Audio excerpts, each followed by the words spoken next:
पुलकेशी नगर के एमएलए अखंडा श्रीनिवास मूर्ति ने पुलकेशी नगर में बड़े पैमाने पर सैनिटरी लाइन का काम का आगाज किया है।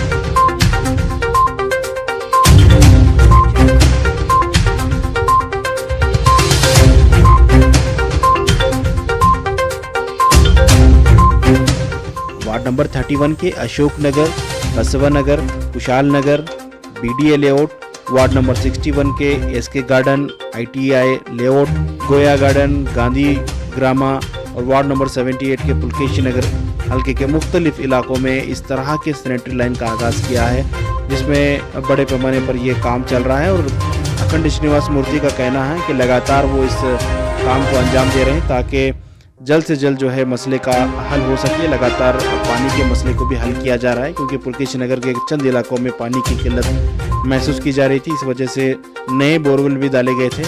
अब जो है ये सैनिटरी का काम बड़े पैमाने पर जारी है।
आज हमारा पुलकेशी कॉन्स्टिट्यूंसी के अंदर सैनिटरी लाइन का और वाटर लाइन का 8 काम चालू करके और एसके गार्डन वार्ड में और कुशल नगर वार्ड में और वार्ड नंबर 48 में और 61 में 78 में सभी काम चालू कर गए। सैनिटरी लाइन और वाटर लाइन का सभी नवा लाइन डाल को क्लियर कर रहा है।